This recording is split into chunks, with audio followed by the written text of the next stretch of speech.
आज से हम लोग करंट अफेयर्स के टॉपिक को देखना शुरू करेंगे। तो पिछले 6 महीने के करंट अफेयर्स में अलग अलग चीज़ें जो भी आती हैं, कैटेगरी वाइज हम उसे कवर करने की कोशिश करेंगे। तो अगर आप एसएससी सीजीएल या सीएचएसएल दे रहे हैं अभी अप्रैल और मई में, तो ये सारे सेशंस फिर आपके काम आ जाने वाले हैं। और ये सारे सेशंस की जो पीडीएफ रहेगा वो मैं आपको प्रोवाइड करा दूंगा, ताकि आप एग्जाम के पहले इन सारी चीज़ों को एक बार और रिवाइज कर पाएं। अभी 5-10 मिनट लगा के जो इंपॉर्टेंट है इसमें से वो सब कुछ मैं आपको बताता चलता हूँ। बाद में आप डिटेल में सारी पीडीएफ से पढ़ लेना। तो आज कवर करना है अपने को अलग अलग इंडेक्स, अलग अलग सूचकांक जो होते हैं। तो देशों को कंपेयर करने के लिए कई सारी संस्थाएं होती हैं जो इन इंडेक्स को या फिर कहें इन सूचकांकों को रिलीज करती हैं। तो अलग अलग ऑर्गेनाइजेशन होते हैं। हमारे लिए इंपॉर्टेंट ये है कि कौन सा सूचकांक या कौन सा इंडेक्स है, उसमें इंडिया की क्या रैंक है, और कई जगह पे पहली पोजीशन पे कौन आता है या फिर उस सूचकांक से क्या आता है, वो सारी चीज़ें। तो इंडेक्स को हम समझेंगे, कौन सा इंडेक्स है, इंडिया की उसमें क्या रैंक है, क्या पोजीशन है, और उसके बारे में थोड़ी सी एडिशनल इन्फॉर्मेशन। तो पहले अगर बात करें तो ग्लोबल क्लाइमेट रिस्क इंडेक्स, इससे क्या होता है, जैसे कोई भी नेचुरल डिजास्टर वगैरह होते हैं तो उससे किसी भी कंट्री पर कितना इकोनॉमिक या सोशल या इस तरह के जो भी प्रभाव आता है वो किस तरह से पड़ता है, इसकी भी रैंकिंग होती है। तो अगर इसमें देखें जो सबसे टॉप रैंकिंग है वो है मोजाम्बिक की। यहाँ पे टॉप करने का मतलब है कि वो बहुत ज़्यादा अफेक्टेड है उस चीज़ से। इंडिया की रैंक इस इंडेक्स में आती है 7th। नेक्स्ट इंपॉर्टेंट है ये डेमोक्रेसी इंडेक्स। प्रीवियस ईयर में भी किसी ना किसी एग्जाम में एक दो जगह ये पूछे जा चुके हैं। ह्यूमन डेवलपमेंट इंडेक्स पर पूछा जा चुका है, ग्लोबल हंगर इंडेक्स पे पूछा जा चुका है। तो सारे इंपॉर्टेंट चीज़ें कवर करेंगे। तो डेमोक्रेसी इंडेक्स में फर्स्ट रैंक है नॉर्वे के पास। अब यहाँ पे फर्स्ट रैंक मिलने का मतलब है कि वहाँ पे जो भी डेमोक्रेसी से संबंधित कहें जो भी इंडेक्स है वहाँ पे बेस्ट माना जाता है all over the world. India की पोजीशन है यहाँ पर 53। ग्लोबल टैलेंट कॉम्पिटिटिव इंडेक्स है, यहाँ पे स्विट्जरलैंड ने टॉप किया है। स्विट्जरलैंड, नॉर्वे, डेनमार्क, फिनलैंड, ये कुछ ऐसी कंट्रीज है जो कि कई जगह कई सारे इंडेक्स में आपको टॉप पर देखने को मिलेंगी। तो ग्लोबल टैलेंट कॉम्पिटिटिव में इंडिया की रैंक है 72। ये इंडेक्स क्या बताता है हमें? गैप बताता है हाई और इनकम लेवल के जो लोग रहते हैं और रिच नेशंस और बाकी के जो लोग रहते हैं। जैसे इंडिया को कहते हैं कि यहाँ पे जो है आईटी सेक्टर बहुत बूम पर है। इसलिए बूम पर है क्योंकि यहाँ पे मैन पावर सस्ती मिल जाती है। इस वजह से बाहर के लोग यहाँ के लोगों को हायर करके ज़्यादा पैसे वाले जो काम रहते हैं कम पैसे में करा ले जाते हैं। तो ऐसी बहुत सारी चीज़ें हैं जो कि इस तरह के इंडेक्स को अफेक्ट करती हैं। ह्यूमन डेवलपमेंट इंडेक्स बहुत इंपॉर्टेंट है। इनफैक्ट इस पर तो प्रीवियस ईयर में सवाल भी आया हुआ है। तो फर्स्ट रैंक यहाँ पे नॉर्वे को है। ह्यूमन डेवलपमेंट इंडेक्स देखो क्या बताता है।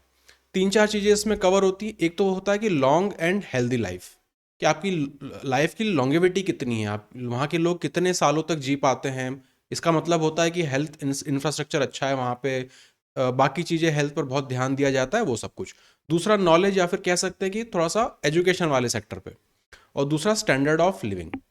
तो बहुत सारे पैरामीटर्स हैं, उनमें से ये मुख्य हैं जिनके हिसाब से ह्यूमन डेवलपमेंट इंडेक्स कैलकुलेट किया जाता है। इंडिया की पोजीशन इसमें फिलहाल है 131। अब ये सारे इंडेक्स 1-2 साल में कभी ना कभी रिलीज होते रहते हैं, तो ये रैंक जो है वो चेंज होती रहती है। तो ये 2020 के बाद से कोई डेटा रिलीज नहीं हुआ है, इसलिए एज पर लेटेस्ट हम लोग 2020 का ही लेकर चलेंगे। इन फ्यूचर जब भी ये चीज़ अपडेट होगी तब अपना इस पीडीएफ में अपडेट कर लेंगे। नेक्स्ट है global global hunger index. Again ये इंपॉर्टेंट है। 4 इंडिकेटर होते हैं इसमें।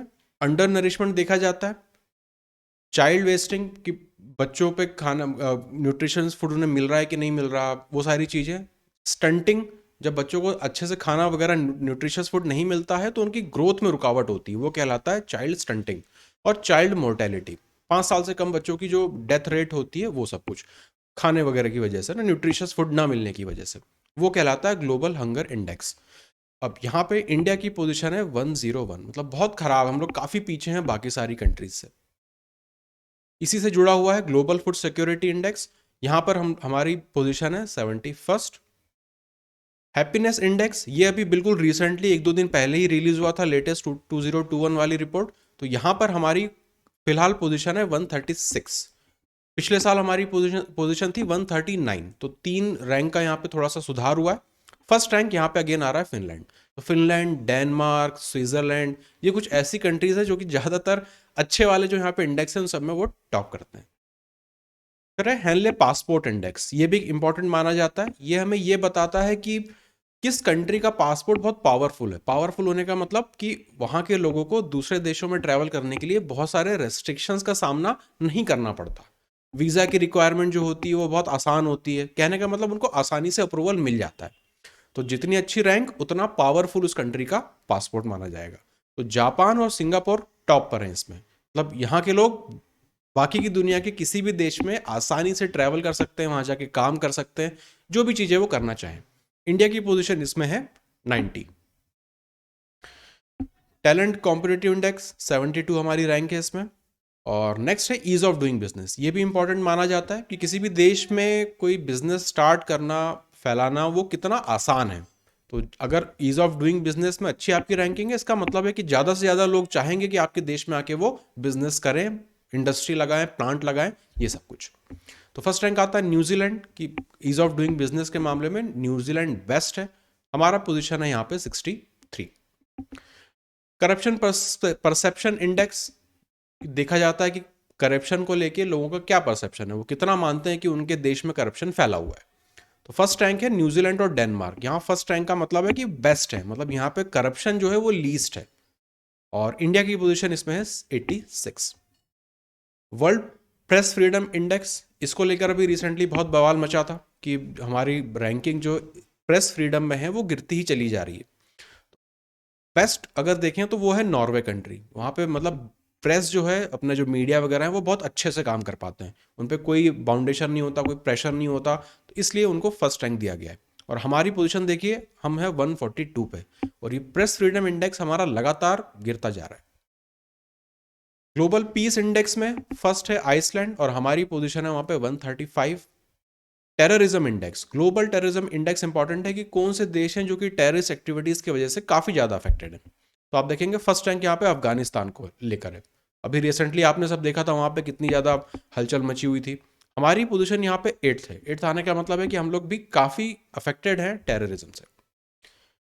इनोवेशन इंडेक्स की बात करें तो स्विट्जरलैंड यहाँ पे टॉप कर रहा है, हमारी रैंक है 46।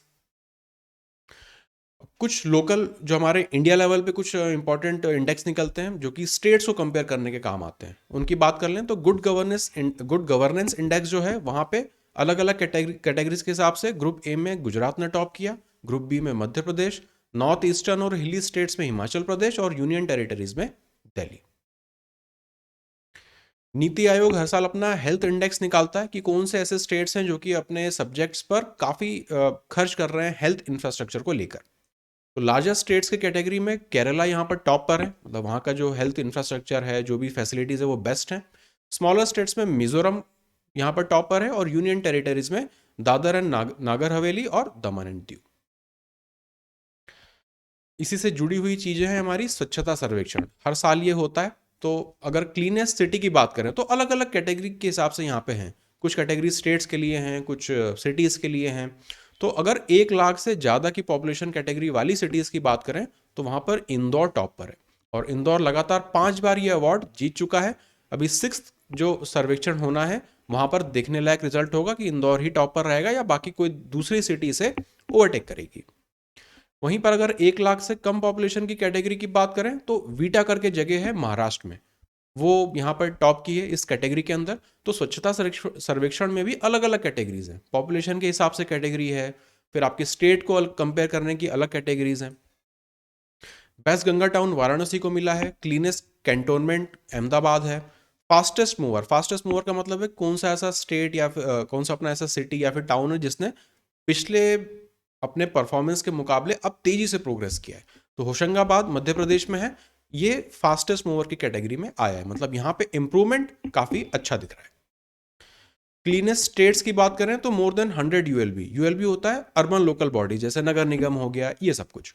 तो अगर 100 से ज्यादा यूएलबी की बात करें तो वहां पे छत्तीसगढ़, 100 से कम में झारखंड। फास्टेस्ट मूवर मतलब कौन ज्यादा प्रोग्रेस दिखा रहा है फिलहाल, तो वो कर्नाटका, और लेस देन 100 में मिजोरम।